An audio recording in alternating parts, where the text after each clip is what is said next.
Hello and welcome to a brand new Arseblog Arsecast right here on arseblog.com. How are you? Hope you're well. Thank you very much indeed, as always, for being here. As you can hear, my voice is slightly recovered from the last time we spoke, which was Monday in the Arsecast Extra with James.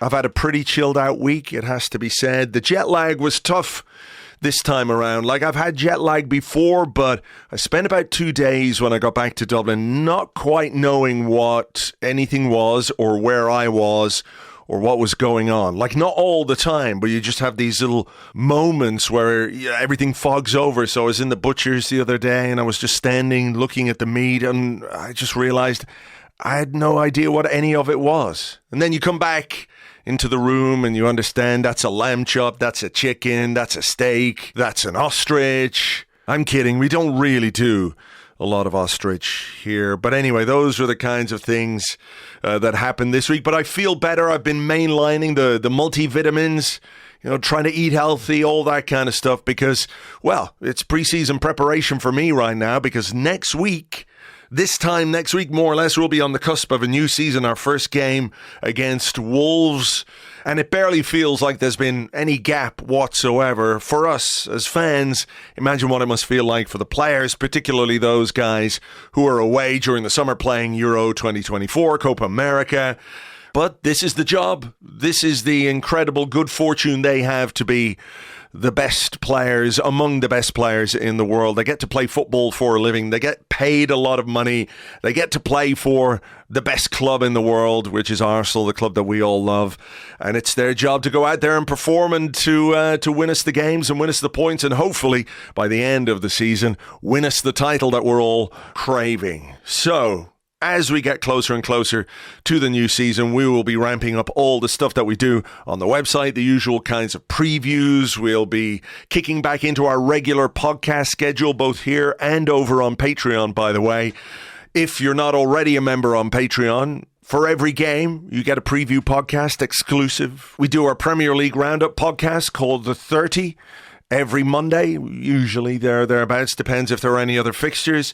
You also get Waffle Podcast with myself and James. We do our Poorly Drawn Month, which is a poorly animated month, a monthly recap in animated format. There's Discord chat.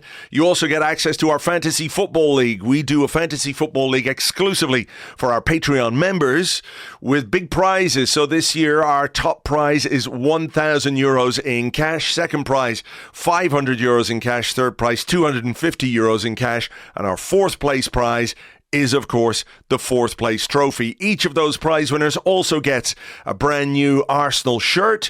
So if you would like to get involved with that, as well as getting access to all that exclusive content that we do over on Patreon, you can sign up for $6 a month. $6 a month at patreon.com/Arseblog. That's patreon.com/Arseblog. There are some terms and conditions applying to the Fantasy Football League. So if you do sign up, please make sure that you read those. The deadline for entry to our fantasy football competition is next Friday at 6 p.m. because there's a game Friday night before the season starts. You're either in or you're not. We can't make any exceptions because of the prizes on offer, just to keep everything fair. But again, if you want to have a look, it's patreon.com/Arseblog. Right, let's kick on with the show. And of course, there was a game last night. Arsenal beat Bayer Leverkusen, the German champions, 4-1 at the Emirates. Interesting game, some interesting goals and some interesting aspects to it. With me to talk about that and whatever else is going on is Lewis Ambrose. Hi, Lewis. Hello, Andrew. How's it going? It's going all right. Back in the swing of things now. We have some football on the right time schedule. Everything is, I think, hunky-dory-ish, I guess. How's everything with you? Everything's good, like you say. I think last night jolted me. Seeing Arsenal play at the Emirates again jolted me into... Yeah. Oh, yeah. Like, it's really close now. I think it's sort of, the Euros, and then especially when you've got the Olympics going on in the background as well. Like, I don't know. It sort of feels like it's crept up a little bit. Yes. But now, I was hit by the realization that it's all just around the corner. Sure. There's one game against Lyon on Sunday, and then bang, straight into the opening game of the season against Wolves, which is why I thought last night was quite interesting in many aspects. The first thing I want to sort of touch on is that the team, when it was selected, I got this, sense of, that's a very familiar looking team. There's no new faces in there. Calafiori's not ready to play.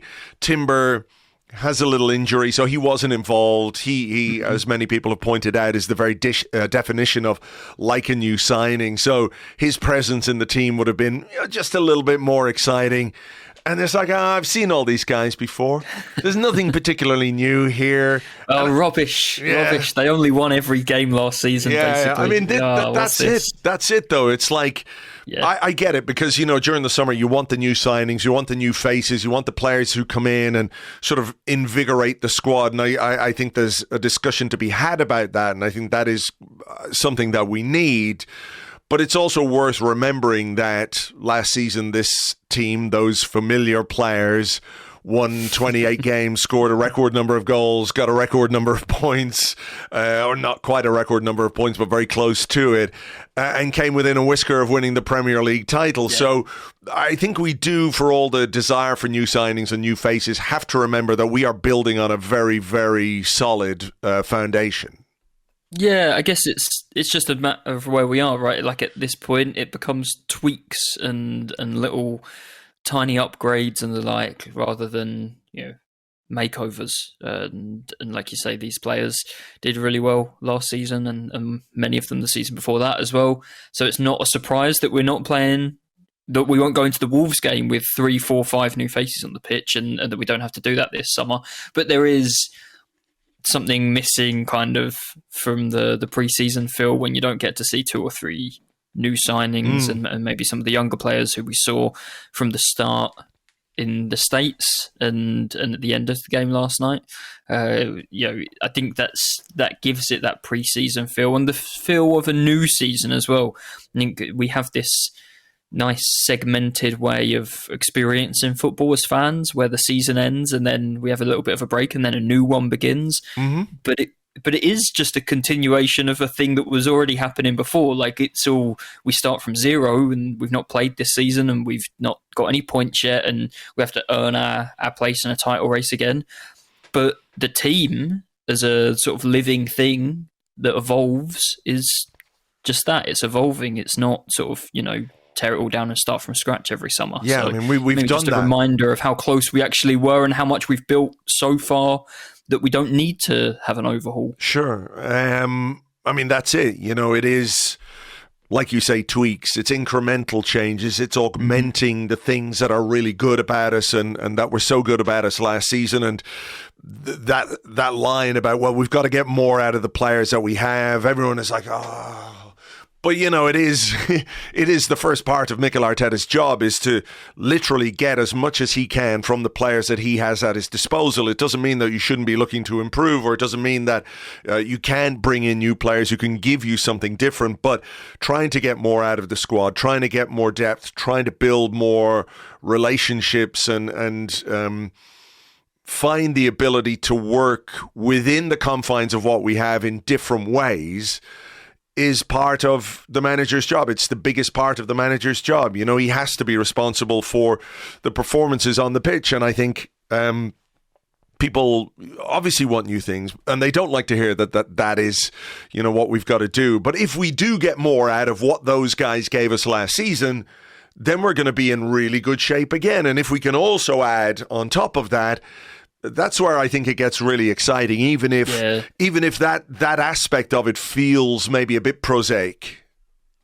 It does. Like we all love that tantalising idea of the £80 million striker or winger who comes in and, oh wow, he's new and he tears defences apart. I remember, I vividly remember, not even like Arsenal, but externally watching another club have this. Like, I can really vividly remember Sergio Aguero's Manchester City debut, Monday night against Swansea, and he came off the bench, and it was one of those debuts. He scored, he assisted. It just looked like someone from another planet had come to the Premier League and could do things that no one in the league could do. And we all sat there all summer watching Nico Williams for Spain thinking, he looks like he's from another planet and he can do things that other players in the Premier League definitely can't do.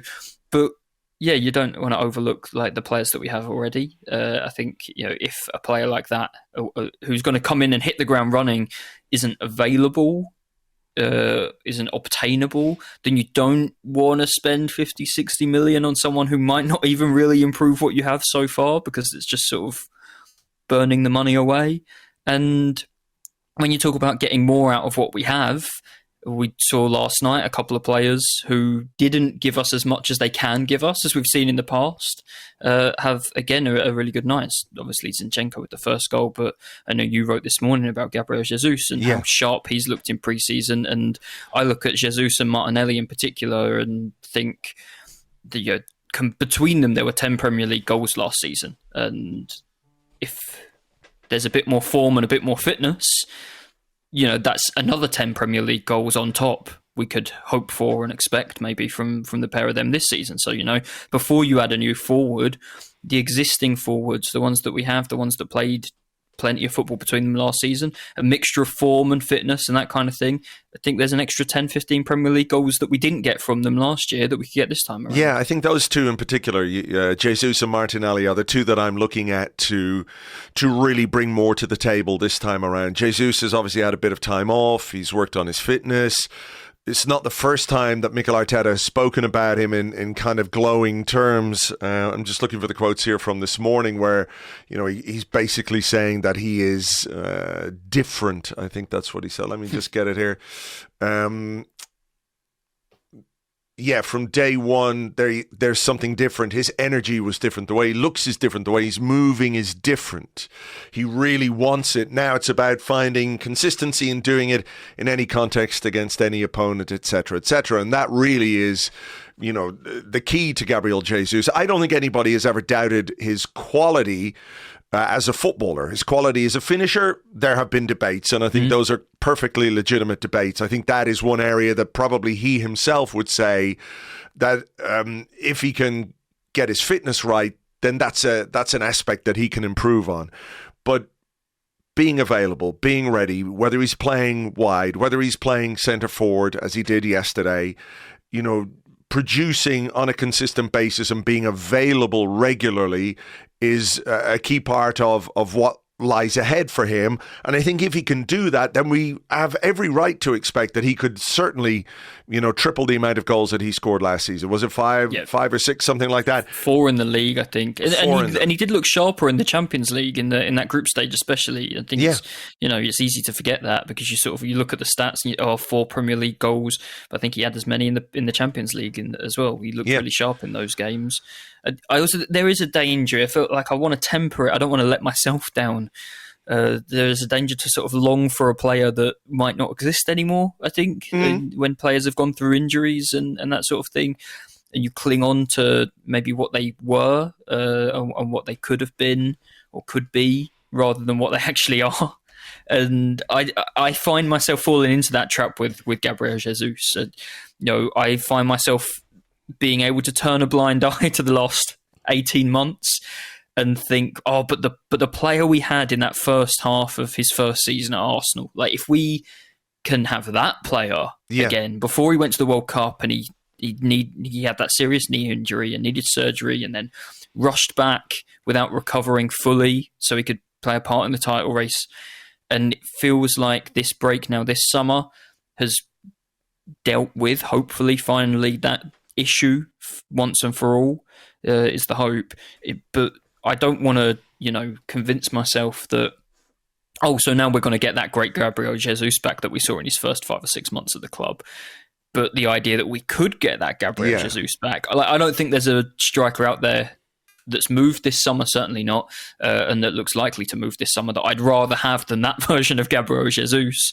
So if, when Mikel Arteta talks about him like that, looking sharper, looking hungrier, hopefully that is sort of the sign of things to come. And the way he's played in pre-season as well, he's looked like a much sharper player again. Yeah, the goal he scored last night, he picked the ball up on the halfway line and ran and cut inside and took a shot from outside the box, which isn't necessarily something you associate with him. He's never scored a Premier League goal from outside the box. Well, there you go. There's an aspect he can improve. I don't know how many goals it is now between his Man City career and his Arsenal career. It must be 90 odd, 80 odd, but not a single one from outside the box. So there you go. I mean, he was aided and abetted, I think, by a goalkeeper who maybe should have done better. I think if that's our goalkeeper and that ball goes in, we're a bit like, I don't know about that now. But you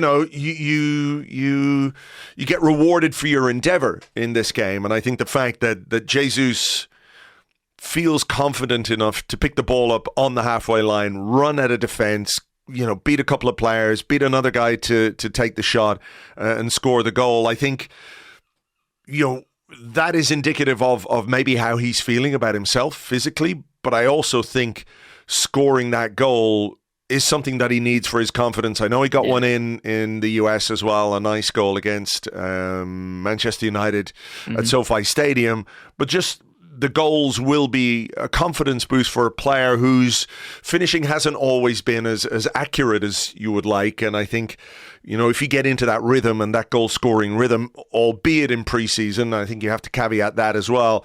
It is hopefully going to help him when the real stuff begins. Yeah, it just puts that question in your mind as well, right? Like for the start of the season, I think back in May, very few people would have expected Gabriel Jesus to maybe start the season in the starting 11.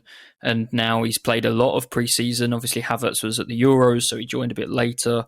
But Jesus has had his time off. He's come back. He's looking sharp. He's starting all of these preseason games up front. And you're like, maybe he will start against Wolves and get a run of games at the start of the season, which I think a few months ago, would have been really, really unlikely. And it's those little things. I think that transfer window thing we're talking about, and you think so much about how you can improve in the transfer window that you do sort of forget what you have already in the squad and available. One of the consequences of Jesus up top is Kai Havertz not playing up top and Kai Havertz playing in midfield. And I feel like a lot of people thought that was, a thing of the past. He came in, he tried to be the aide, it didn't really work. And then we put him up top and he scored a load of goals and was much more effective. And everyone was like, ooh, I quite like this version of Kai Havertz. But I think from what we've seen in preseason, he played there against Liverpool in Philadelphia. I thought he played quite well on a night when maybe Arsenal's overall performance wasn't brilliant. But he was there again last night. I mean, it's not necessarily a completely midfield role that he is playing. I think there's a bit more variety to where he's operating on the pitch, and he's not quite that classic left eight. But if Jesus is going to be the sparky guy up front, and Kai Havertz is the eight, at least for the time being, before somebody else comes in, or maybe somebody else comes in, we can talk about that in a bit. If we're talking about getting more out of the players that we have, I think Havertz gave us a lot last season, particularly in the second half of the season. But would it be fair to say that we could hope to get more from Havertz as Havertz the midfielder based on what we got from Havertz the midfielder last season? I think so. There was a lovely assist for the first goal yesterday where that run into the channel, I think either we didn't see much of it when he was playing in midfield last season, or we did see it and the ball didn't arrive. And I think we really quickly write players off and write people off and write roles off. And it was half a season. And it was half a season where Arsenal didn't click going forward, really, the first half of last season. Havertz's last few games in midfield last season were when we were winning 4-5, 6-0 at Burnley and at West Ham, and he was popping up, and with Trossard playing up front in a couple of those games, and they were sort of swapping positions from the midfield, from the false nine, if you want to call it that, up front. And I'm personally not ready to write off the idea that this is a role that Kai Havertz can be really successful in, and I'd be surprised if Mikel Arteta is. He had it was so clear at the start of last season that was the role he'd envisioned for him, and I don't think he now thinks, right, well, he's a striker then, and he can't do the other thing. I think Havertz played a lot of football without Jesus up front because of the injuries, the niggles, and it was Eddie Nketiah, who's a very different type of striker. not coming towards the ball and maybe not so good at holding it up, taking defenders with him and creating those spaces for Havertz to go into. So, yeah, I think this is a role that we could see Havertz in again. And personally, I've got no problem with it. I think we can try things like that. I think we've got the quality as well to try things like that for 5, 6, 7 games and still win them, even if that doesn't go perfectly. And you can sort of still adjust. You can judge it as things go along. I don't think it's going to cost us. And at the back end of last season, that home game against Aston Villa, I know that was the last time Havertz played in midfield, and a lot of people were upset that he didn't play up front, and then we dropped points again. But he was also the only threat we really had getting in behind from that midfield position, breaking through that Villa high line, and a split second offsides and a little bit better execution, we would have had that game sort of wrapped up before half time. Yeah, I think I think there's plenty of threat from Havertz to come in midfield, and importantly, he offers that threat without costing us anything in terms of solidity and defensive nous, because we know he wins his duels, he covers the yards. It's not like you're putting a striker in midfield and he's not going to do the work. He very much does the work. That's it. I think your point about him and Jesus combining, and that was something Arteta talked about last night, is an interesting one. Where it leaves us in terms of what else we might need up front. If I don't know if we're going to bring in another midfielder. We might. I hope we do. I don't know if we're going to bring in another forward.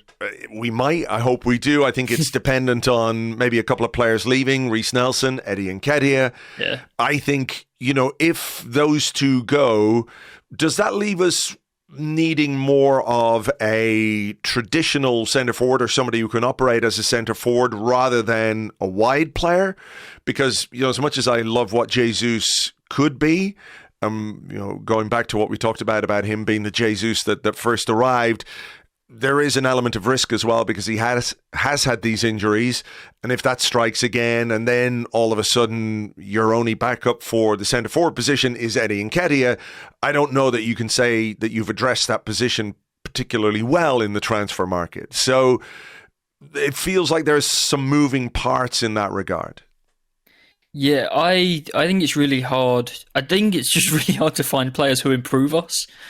And the amount of money you might spend. Like, the other side of that coin, say Jesus doesn't get injured and Havertz doesn't get injured and they're both fit all season, and we sign a guy who can only play as a centre forward. How much is that guy going to play? Or is he going to play all the time and then Jesus never plays and never starts? Because you've spent a lot of money on a new signing. I think I still lean towards a winger. I think I'd still look at the team and I think to myself, if Jesus is out, I trust Havertz up front, and if Havertz is needed in midfield, then you've got Jesus, you've got maybe Trossard who can play through the middle. I trust those options more than worrying about what happens if Saka or Martinelli were to miss a month, and not even miss a month, but the ability to give them time off, to rotate them, like games off, or games where they don't start at least. And in Martinelli's case, to push him for that place. I think in Saka's case, we know that there's no one on the planet who could come into the club and take Saka's place off him.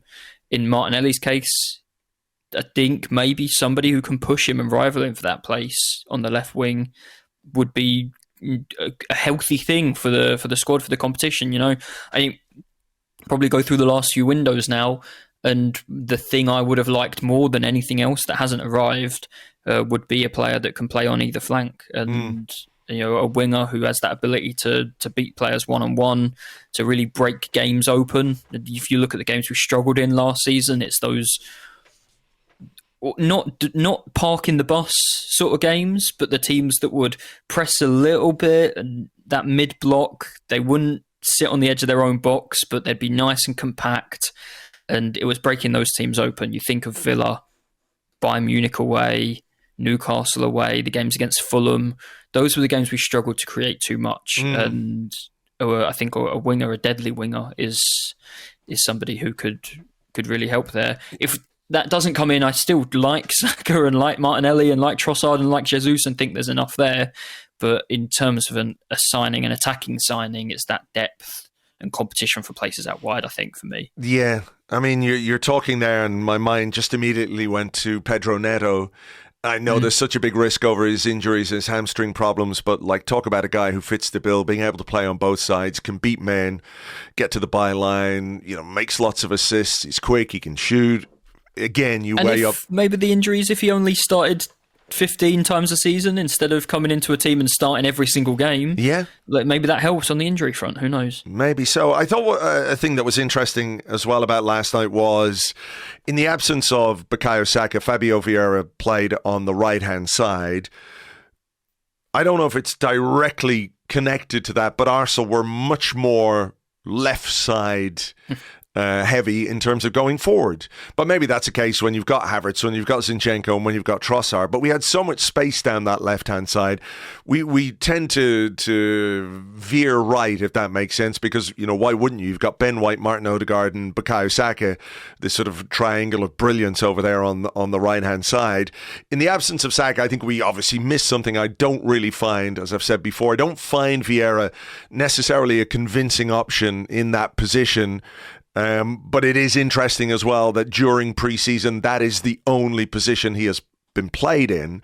Whether that is an indication that he's the guy who can, who Mikel Arteta feels is the guy to do that job, or if it's just because he's the left-footed guy who can play there and he fits within the structures of what we have, I don't quite know. But I did think it was interesting that in the absence of Saka, we were a bit more left-sided last night, and Trossard, found a lot of space down that left-hand side. Havertz found a lot of space down that left-hand side. Jesus found a lot of space down that left-hand side. And I don't know if that's just a consequence of the game or the way that Bayer Leverkusen were set up, but it is not at odds with what we normally do, but maybe a little bit of variation.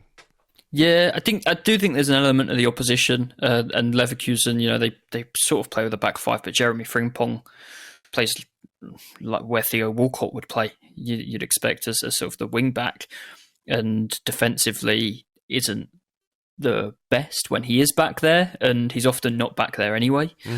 So I do think there's an element of the opposition there, and Arsenal managing to play through that side. I think this, you look at the summer generally, we know the right-hand side. We know the right-hand side doesn't need any help. The right-hand side can win Premier League matches on its own, being given the entire burden. White, Odegaard, Saka, that relationship the three of them have down there. And I don't think it's an accident this summer then that we've brought in a left-sided defender, whether he plays left-back or left centre-back. And we're talking about bringing in a left-sided central midfielder, or, readjusting Havertz and seeing what else we can get out of him.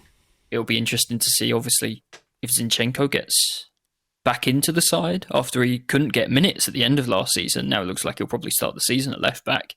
So I think there's a concerted effort, Calafiori, the links with Marino. I think Arsenal know it's time to address the imbalance and make sure that we can threaten down the left-hand side. And, on the one hand, you might think that means less of the ball for Saka and Odegaard, and that's a bad thing. I'm thinking the more we attack down the left, teams are going to be spread across the pitch more, and it means when the ball arrives with Odegaard, with Saka, those Ben White overlaps, they're not as covered, they're not double marked, there is a little bit more space to attack. And if we manage to be, to increase what we have on the left in terms of threat by 10, 15, 20%, that's 10, 15, 20% of defensive effort that's going to have to focus on that side of the pitch as well. You're not going to be able to show Arsenal to that side of the pitch and know that as long as it's not on the right, they can't hurt you. And I think that's a big step up this team can make. I think the left can get more dangerous, and in turn it can help make the right even more dangerous than it already is. Yeah, we are talking about, getting a team ready for the opening game of the season and a difficult opening period in the Premier League. We've got some tough fixtures, right? Very. So I then thought that the fact that William Saliba started this game, Bukayo Saka and Declan Rice came on at halftime. Saliba went off. He got 45 minutes. Saka and Rice got 45 minutes. Was probably indicative of Mikel Arteta's thinking about their involvement for the opening day, because, ideally, you shouldn't necessarily play them, but the reality of what you've got ahead of you and their importance to the team means that they're probably going to play. And I think based on what we saw last night, it feels almost 100% to me that these guys are going to play. Arteta said the season starts in 9 days, so they have to be ready. This is the demand that they have right now, so we'll look after them every day they're with us. We have given them the rest they needed. The best thing to do is look at their faces and see the spark in their eyes. They don't want to miss it. They certainly want to be involved. I mean, I think that's something we don't necessarily consider too much, is that, like, we are like, oh, God, you know, they haven't had much holidays. What if they get an injury? Are they being overplayed? Will they be fatigued? But, like, it's the start of a new season for a team that is highly motivated, very unified, I think absolutely fired up to go one better again than they are last season. And the reality is that when the games come around, you want to play. If you're Bukayo Saka, you want to play. If you're William Saliba, you want to play. Declan Rice, they want to play. And it's incumbent on the club, obviously, to do the right thing by them in terms of how they prepare them physically, the workload that they put on them. It might mean, you know, slightly less intense training sessions for them, but playing games rather than, you know, getting guys in preseason and working the arses off them and then, you know, making them ready when you've got a bit more time to do that. There are ways of managing the load that they're under in order to get them ready for these games. And I think, you know, if I'd be surprised if all three of those did not start against Wolves. Yeah, I think so too. Like you say, having seen 45 minutes last night, there are also just three players we don't have a proxy for. There isn't anyone to, like you said, Fabio Vieira's been playing on the right in pre-season. It's not really even his position.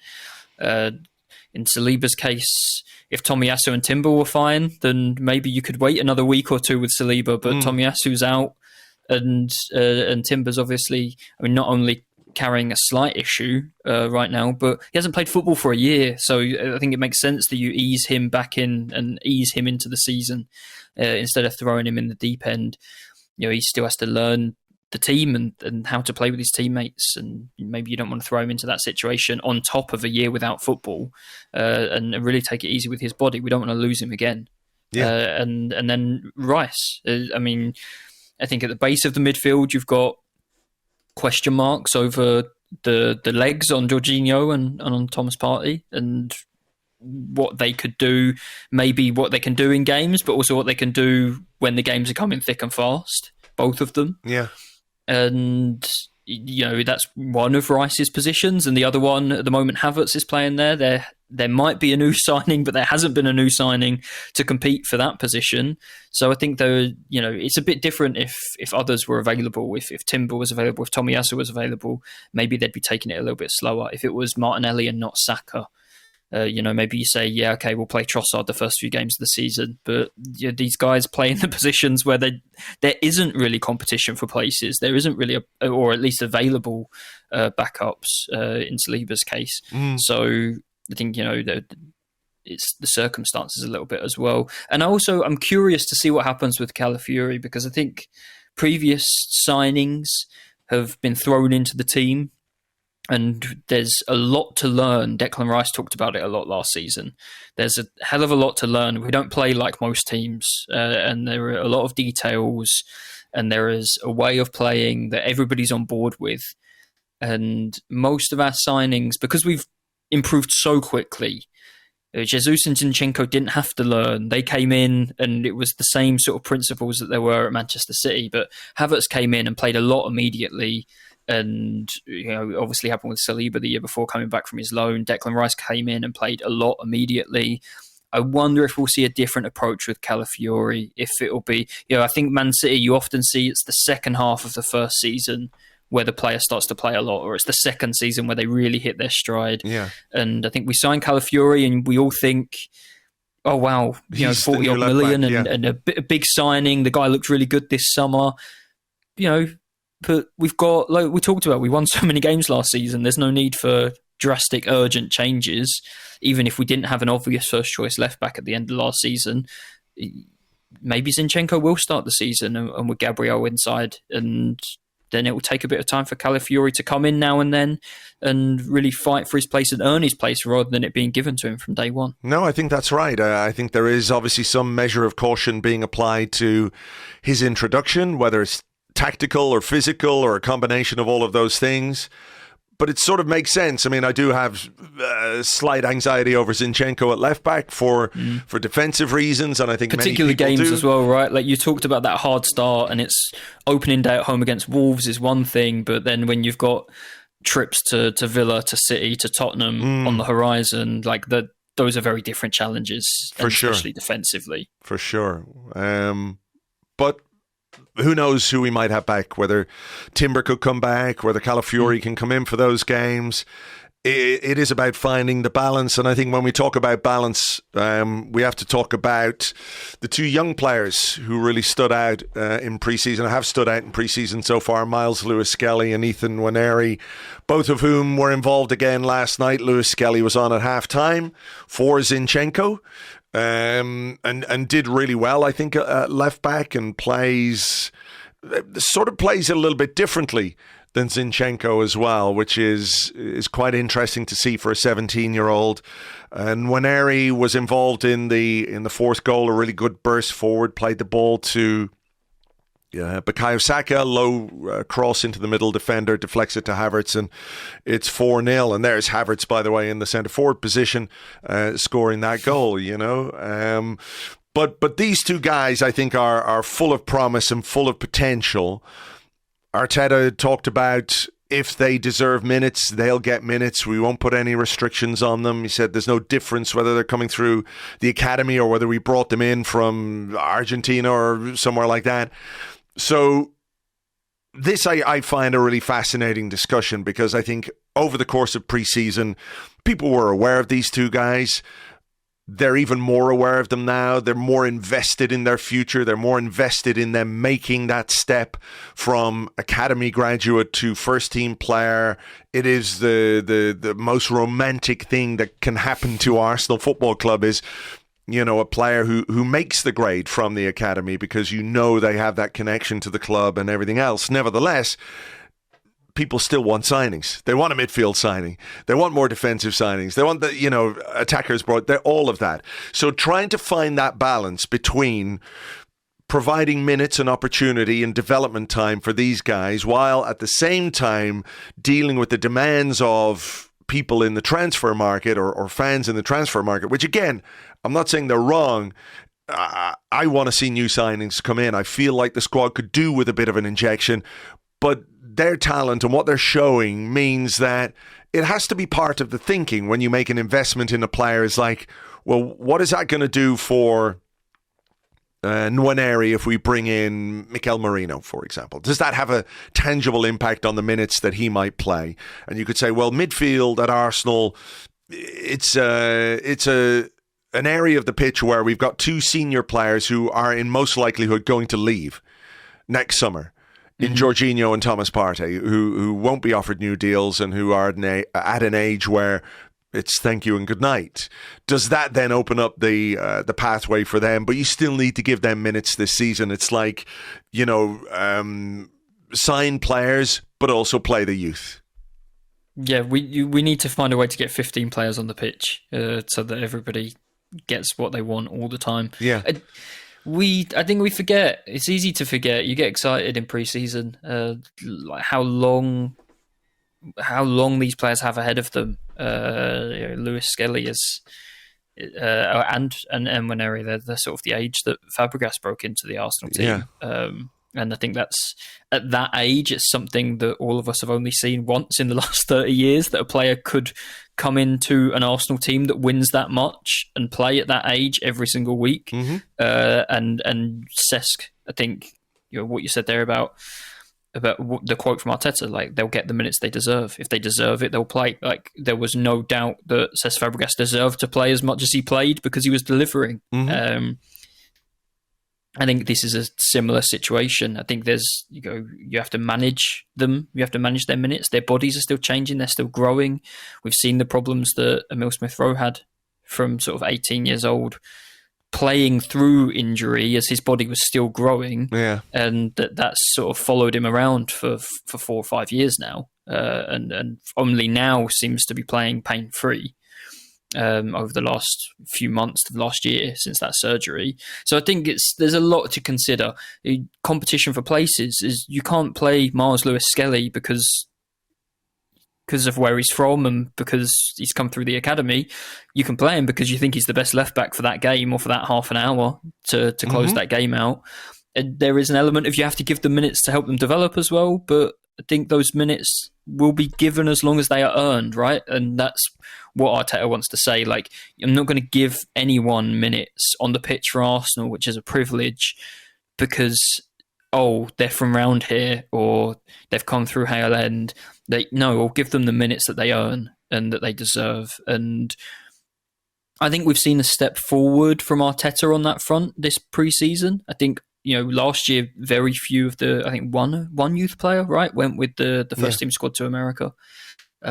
This year he took a number of them, he played them significant minutes. And they've been given, maybe, at least as far as we can see, because we don't see training, but they've been given the opportunity on the pitch to earn more minutes. And I think if Nwaneri and Lewis-Skelly hadn't performed during the tour, I don't think they'd have been involved last night when we got back to England. I think it would have been, right, we're back in England, you're back with the under-23s or the under-19s or whatever, the under-21s. Like, that's not been the case. It's like, no, you know what, lads? Yeah, you've earned it. You're sticking with us. You're sticking with the squad. There will be more chances, and it will be down to them to earn their chances. I mean, don't forget, with the Champions League group stage, we've got 8 games instead of 6 this season. We went out early in the League Cup last season again. If we stay in that competition, there'll be more games there. We went out quite early in the FA Cup again. There'll be games. It doesn't mean the games are going to come in August and September if these guys aren't making squads or they aren't getting off the bench early on in the season. I wouldn't read too much into that. I think, October, November, and especially when January comes around, we could still be in 2 cup competitions. We have extra Champions League games, and hopefully we get to those last 2 Champions League games. We've already qualified for the knockout rounds, and that's when we'll see the chances for them to get on the pitch and prove that Mikel Arteta should use them, not because they're local and we need to develop them, but because they can help Arsenal win football matches, and that's the main thing. I mean, the cup competition seem the most obvious ones for me because they are still 17. The fact is, I'll say it, I think if we had some sort of injury crisis which required us to play Lewis-Skelly and Nwaneri in Premier League games, I feel like they could do the job for us. I think when it comes to Mikel Arteta picking a team for a game against Manchester City, right? As excited as he might be about these 2 boys, they're not going to be in the team if everyone else is fit, right? That's just the reality of it, because it's easier said than done. You've got a whole squad to manage too, right? Yes, exactly. If you're leaving out a highly paid 25, 26-year-old completely from the bench, not even on the bench, so that you can have one of these guys on the bench, like, it's hard. You have to keep players happy with. I know it's hard to imagine right now, but things change quickly, and we might reach a point this season where we really, really need Fabio Vieira. And if you're completely leaving Fabio Vieira out the squad to have Nwaneri in there and give him 5 minutes against Wolves, like, you break that player's confidence. Sure. You don't help him play himself into form, and we might get to a point where we need him. Vieira is just an example there, obviously. I mean, in Lewis-Skelly's case, you might look at Kivior or Zinchenko or Timber, Tomiyasu, obviously.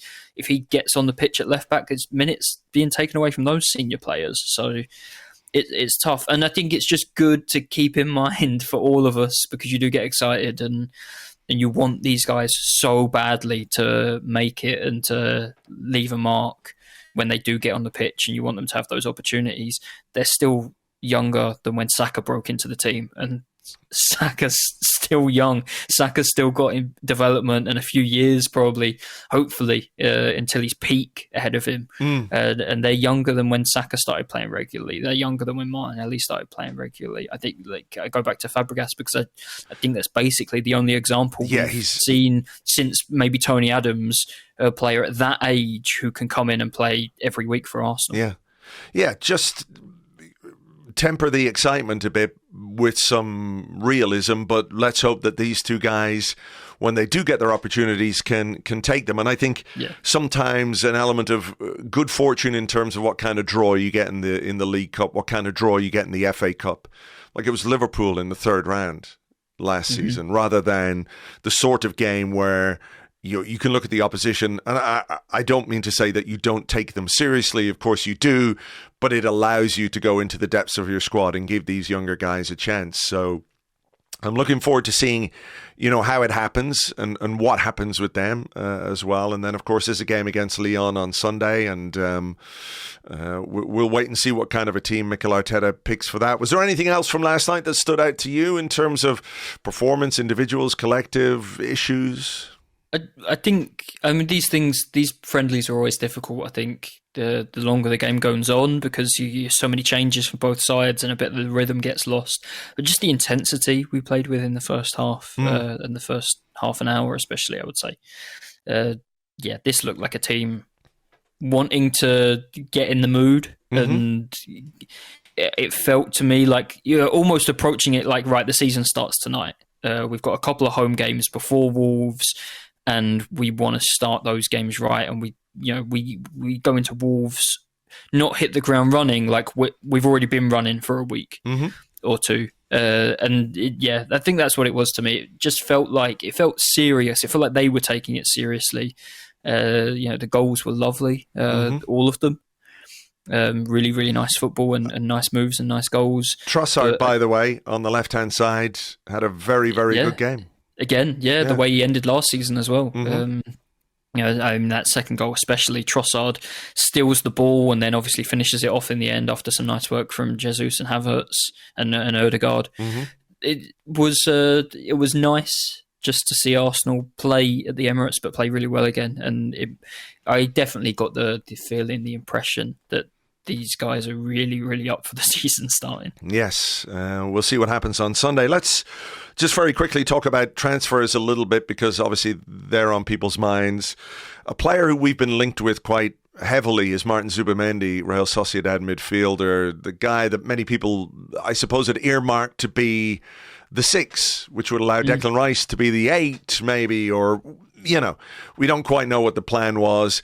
It always felt like the interest was there, but maybe we hadn't made it as concrete as some people might like. There was maybe a reluctance on the player's behalf to commit to a move away from Real Sociedad, and now there are stories that he is ready to accept the move to Liverpool.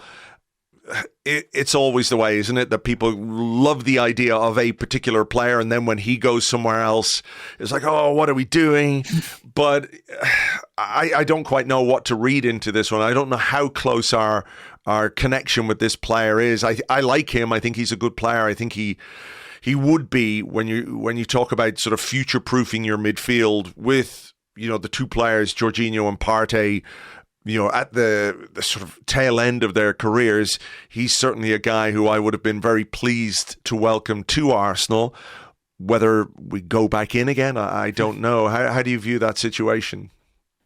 I think it's really interesting that we've been linked with Mikel Merino instead, from the same midfield. Yeah. And if you look at Real Sociedad in the midfield, I think you could approximate that Zubimendi is the Jorginho and Merino is the Declan Rice box to box left 8. That role that we saw Rice in for the second half of last season almost exclusively. To look at what we want to do in midfield and then pick the Rice over the, let's say, Jorginho type player from Real Sociedad, obviously for half the price as well, which is worth noting, I think. Makes me think that Rice's future is not so much left 8 as we maybe thought it was at the end of last season, and that Arsenal Mikel Arteta still see Declan Rice as becoming that player that anchors that midfield, and not as that left 8, the role that Merino could come in and compete for, but also we've seen Kai Havertz in the last few games and a lot of last season as well. So yeah, you look at the depth, you look at Rice and Havertz, And you think if that role is earmarked for Rice, then replacing Partey or Jorginho with a long-term option at the base of the midfield would be the more logical way to go. So it just makes me think that long-term they're still planning for Rice to be that midfielder, and it'll be that left 8 role that gets earmarked for a transfer. If Marino first, but could be someone else a year or two down the line from now. Could be Nwaneri. That's what I was just going to say to you. There's if you're thinking about moving parts, if Rice is the 6 and Marino is the 8, and he gives you that experience and quality for a couple of years before you start to really integrate Nwaneri into that position. Maybe that's what they're thinking there. I don't quite know.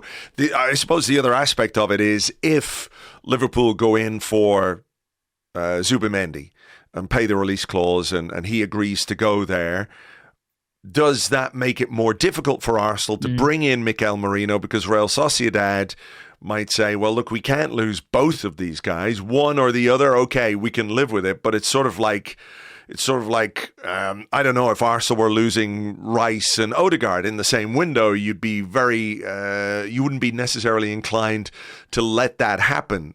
I know it's quite different, but you'd think when one leaves, the price goes up for the other, right? I know obviously Zubimendi's a release clause, so it doesn't apply in that case, but it would certainly apply in the other direction.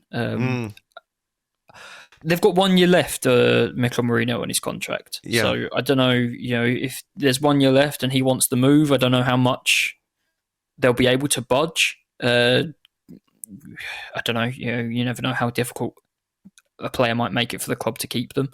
I don't want a player really to come to Arsenal by forcing their way out of their club, because I'd hate it if someone did it the other way around.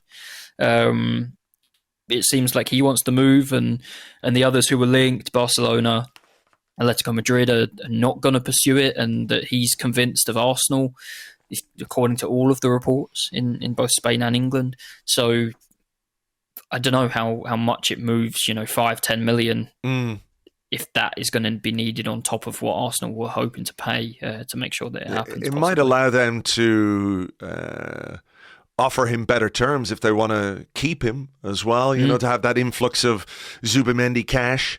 It might give them that. But if he does want to move, and if he feels like this is an opportunity to play in the Premier League again for a couple of years, then I suppose it's incumbent on Arsenal then to make that move and try and make it happen as quickly as possible. I mean, everything you've said about him being willing to come, I think all the reports I've read are that, but at the same time, I haven't seen us make an official bid, and I've seen James and others report that maybe the move for Merino isn't quite as close as it's being reported by some people, let's say, who can give 15 updates an hour on a transfer on social media, and it gets them lots of likes and engagement. Those kinds of things are things that we have to bear in mind, and also I think what James said in his piece for The Athletic this week was that he's not the only option that Arsenal are looking at. I thought that was very interesting, because there really hasn't been another name out there. So who knows? We've learned over the last few years with Arteta and Edu that there is always an alternative, and it's not always someone for that position, right? It might be someone who plays in another position and maybe allows Rice to play further forward again or something. So I think that's interesting. I wonder if, you go back to that Rice point too, I do wonder if they'd have expected more interest or an easier path to selling Thomas Partey, if they would have focused on that deeper midfield position. Maybe, it's just the fact that Jorginho and Partey are both there. It makes it harder to target that position. And who knows? I think we'll see a lot of movement in and out. Out of Arsenal and some in, but lots of ins and outs everywhere in this last couple of weeks of the window. And I would be very interested to see if that picture becomes clearer, who the alternatives Arsenal might have in mind, and if they are sort of similar to Merino and that box-to-box role that he plays, or if it's somebody else in midfield that makes the midfield reshape and rejig in a slightly different way. Yeah, and outgoings as well are things that we're waiting on. Eddie Nketiah got on for a few minutes last night. Reece Nelson didn't get on as like a regular Premier League game. So, I think the inevitable should happen with those two guys. I think it might well happen before the end of the window. Do you share some of the anxiety that the delay in, this sounds harsh, but the delay in getting them out or securing their departures is maybe a better way to say it, is inhibiting, any potential incoming deal. Quite possibly, but I feel like there's this standstill all over the continent, and it's not like other clubs are snatching away targets that would maybe be our targets if one of those two or both of them were to leave. We have got, the squad's too big now. We have to get rid of a few before we can bring any more in. I think especially if you were to add a midfielder on top of what we already have. I mean, you look at left back in particular, and Kivior, it's hard to see any way that Kivior gets many minutes at all at the moment. Gabriel, Calafiori in that sort of left centre-back role, but also Timber, Tomiyasu, Zinchenko can play there or can play at left-back. Kivior feels like the next obvious one to me for some sort of exit on top of Nketiah and Nelson. I feel like if you get rid of all three of them, then you open the opportunity to, on top of a midfielder, Merino or otherwise, you open up the opportunity to bring in somebody else. But another centre half. Yes. It really does feel, doesn't it? Like it's going to be a case of getting. But I feel like a lot of clubs are in that position, and a lot of clubs are trying to make space in their squads before they go and chase their targets. You wonder, there'll be players who maybe don't seem so available right now, who in the last week of the window become available. Yes. So we'll see. I do feel like Kivior, Nelson and Nketiah are probably the three who will go. There might be a surprise one, who knows? We'll have to wait and see. And Kieran Tierney, of course. Well, Kieran Tierney, I mean, if he's fit enough to secure a move away somewhere, I think it'll be another loan for Tierney. I don't know who's going to... I don't know who would take the risk. I guess was the Euros, right? And him staying fit and having some good performances. But the fact he's now going to go into the end of the month having not even had any pre-season. Selling him is going to be very hard now. Very hard. Final thing just to talk about. I enjoyed this from James today in The Athletic, where Mikel Arteta at a dinner for the Arsenal players hired a team of professional pickpockets who went around the tables stealing phones and wallets from unwitting first-team members. At the end of the meal, Mikel Arteta stood up and asked the team to empty their pockets. A number of players were missing valuable items. The idea was to teach his squad the importance of being ready, alert and prepared at all times. I mean, listen, I love what Mikel Arteta has done. I think he's been an incredible manager and coach for us. I sense a but coming. There is just a very slight but, get ready for the opposition to take a throw in. And in order to teach you that, I'm going to steal your wallet and your watch and your phone. I mean, it's a bit the other way, isn't it? He's a very unique kind of guy, I think. Yeah, I think we can all sort of laugh at it, but if it was a more follically challenged manager at another football club, we'd all be saying that he's an absolute psycho and should be locked up. Maybe. Yeah, you go out for a team bonding dinner. Let the guys just enjoy their dinner. Come on, exactly. Mikel. Keep this stuff at the training ground. And I don't know.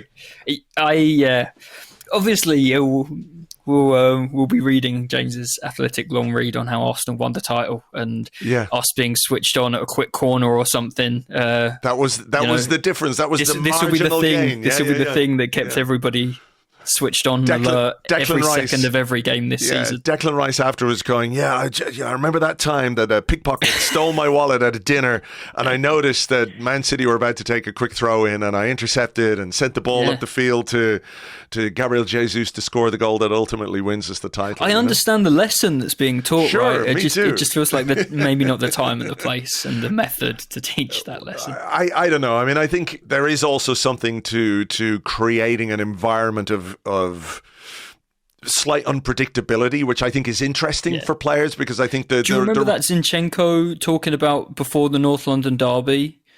Was it like they were a couple of years ago? It was his first derby is October 2022. And, the 3-1, yeah. And they that things were hidden away from the players. Like I think stuff was hidden in the room or something. Yeah. The players had to hide something, and the coaching staff had to come in and like find where they'd hidden it, something like that. And then at the end, they revealed to them that the coaching staff had just been watching on a camera the whole time, and like something like that. And it's just, I guess, as long as at the end of it, everybody has a nice big laugh about it, and it's like, you fucking, then the atmosphere is still good. As long as nobody was going home like, where's all my fucking money?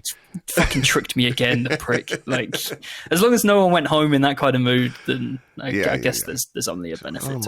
My credit card is missing, and it looks like there's a big purchase being made in some online fucking trainer store. Yeah, no, look, it is funny, and I think a manager has to seek to get the best out of his players in every way that he possibly can. And football, I think, particularly football training, football coaching, can be quite repetitive, right? Mm-hmm. You're doing drills, you're repeating the same things, you're repeating the same movements. So to keep players engaged and interested is not always easy. And fair play to Mikel Arteta. It's a fun story, though. I just hope that whatever he has planned next to go bigger than this, go further than this, just don't hurt anyone. Just, as long as nobody, no kidnapping family members. Like, let's keep everything above board. There's a level of stress that the players probably shouldn't have to deal with. I literally sent that to James earlier on. I wrote it out. And in an effort to motivate his players further, Arteta sanctioned the kidnapping of each player's firstborn child, or dog, for those without kids. A series of puzzles to pay the ransom was seen as a problem-solving exercise. All the while, Arteta and Edu barbecued burgers and hot dogs for the children, while frantic players desperately tried to make their families complete again. I mean, that's the obvious next step, right? That's next preseason. We've taken the wind out of their sails. Arteta will be listening to this podcast going, God damn it. They got there before I did. All right. Or he's listening, taking notes. That's it. He's got to go bigger than that again. So who knows what crazy idea he'll come up with. Imagine if we'd finished third, what he'd be doing. Oh, Jesus. Doesn't bear thinking about it. It really doesn't. All right. Look, we better leave it there.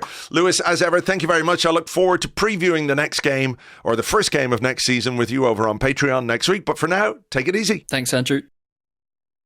Thank you very much indeed to Lewis, and we will talk to him next week ahead of the Wolves game to get a full preview of our first Premier League fixture of the season. Right, I think we better leave it there. Make sure we get this podcast out for everybody. There is a game on Sunday, of course, against Lyon. James and I will discuss that in the brand new Arsecast Extra, which you can join us for on Monday morning. For now, have a great weekend. Keep your fingers crossed for everything we need to keep our fingers crossed for, and we will catch you on the next one. Until then, cheers, bye-bye.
Join us as we take another enchanting adventure into the world of the angriest man on Twitter. Oi!